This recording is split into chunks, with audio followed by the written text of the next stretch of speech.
Film ini diawali oleh sebuah scene yang memperlihatkan kawasan pertanian di daerah pedesaan. Sedesa-desanya di luar negeri jarang ada gibahan ibu-ibu PKK. Dan seperti biasa di daerah seperti ini mayoritas penduduknya bertani dan beternak. Kemudian terlihat seorang wanita yang bernama Virgie sedang mengecek peternakan belalang miliknya. Siang malam janda beranak dua ini mengurus satu-satunya usaha peninggalan suaminya itu. Hingga di suatu pagi, seperti biasa Virgie memberikan pakan di peternakan belalangnya yang kini sudah jarang bertelur.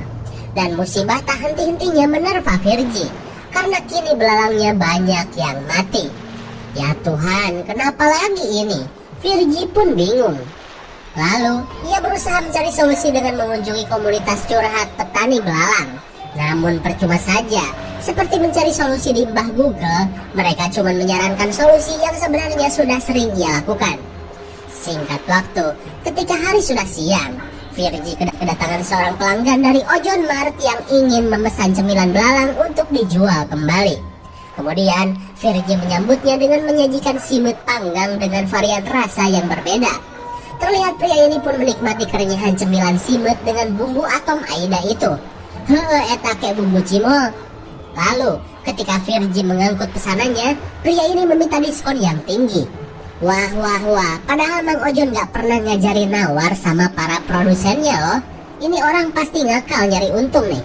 Karena slogan Mang Ojon adalah, dagang bukan cari untung, tapi sekedar hobi dan membantu rakyat. Lanjut, karena Virgie sudah mematok harga yang murah, Virgie sudah tidak bisa lagi memberikan diskon kurang dari itu.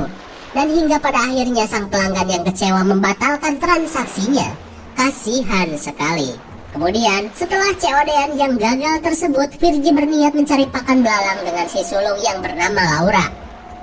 Rupanya Virgie masih melakukan saran dari teman komunitasnya untuk memperbanyak rumput agar semua belalangnya kembali sehat.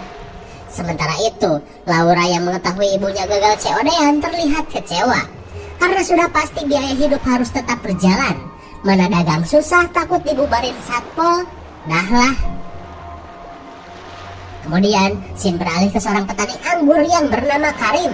Terlihat ia sedang menerima telepon dari Virgie yang ingin meminjam duit kepadanya. Ternyata penjualan yang terus merosot membuat Virgie mengalami kesulitan ekonomi. Karim yang sudah akrab dengan Virgie pun bersedia untuk membantu. Lalu, saking baiknya Karim, ia berusaha menghubungi teman-temannya untuk membantu pemesanan produk dari peternakan belalang Virgie. Singkat waktu. Cakep. Di tengah asiknya bermedsos, si sulung Laura melihat postingan video dari teman sekolahnya. Rupanya, teman-teman Laura sedang meledek peternakan ibunya yang dituding sebagai peternakan menjijikan. Iu, ternak kok belalang? Nah Aisyah, apa Aing harus ternak bagong gitu? Laura pun sangat kesal dengan postingan teman-temannya itu, karena sudah mempermalukan pekerjaan ibunya. Di keesokan harinya, adik Laura yang bernama Gaston sedang iseng-iseng main dengan belalang dari peternakan ibunya. Saking isengnya Gaston, ia membiarkan serangga ini memakan kutil di tangannya. Tak lama kemudian, ia diajak sang ibu dan Laura untuk menjual keripik belalang ke sebuah toko biasa. Dan ketika sang ibu bertransaksi, Laura melihat temannya yang sudah membuat video pelecehan di medsos semalam. Laura yang sudah kesal lantas membacoti pria Bangor tersebut. Akan tetapi, si Bangor malah melunjak dengan menghina ayah Laura yang sudah meninggal. Wah, bocah gak ada akhlak nih.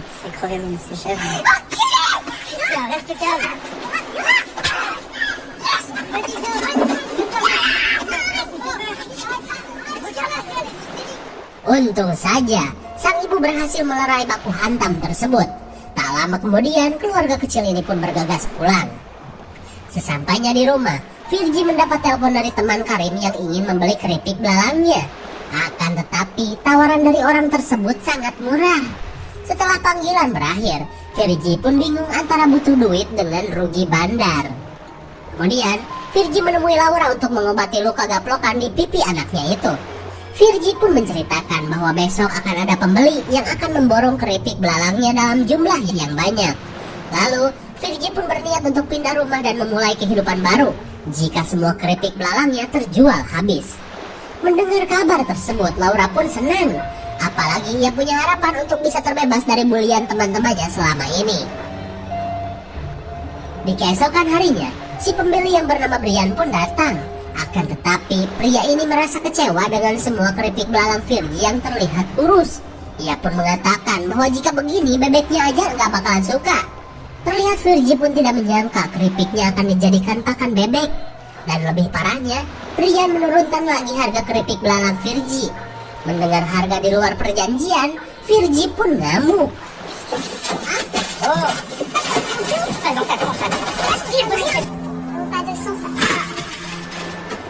Kemarahan Virgie tidak sampai di situ. Ia pun melampiaskan kemarahannya dengan menghancurkan peternakan miliknya.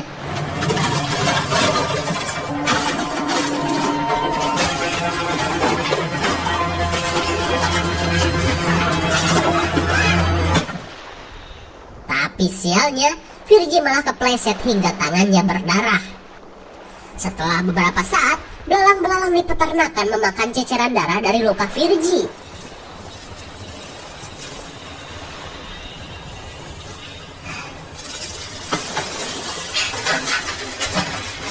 Virgie yang baru sadar pun tidak menyangka belalang-belalang miliknya menyukai darah. Di keesokan harinya, Virgie mendengar suara berisik dari dalam peternakan. Dan karena kejadian tersebut tidak biasa ia dengar, ia pun memeriksanya. Terlihat Virgie pun heran dengan para belalang yang terlihat agresif dan seolah mengikuti gerak-geriknya. Virgie pun merasa apakah belalang-belalang ini mengikuti luka di tangannya. Ia pun penasaran.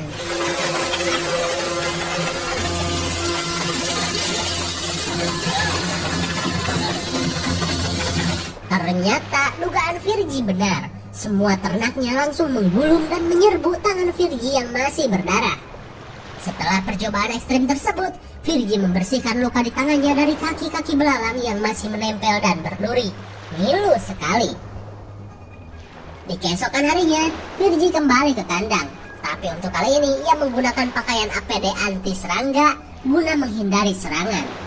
Lalu, Virgie merasa heran karena tiba-tiba belalangnya bukan cuma bertambah gemuk, tapi bertelur dalam jumlah yang sangat banyak.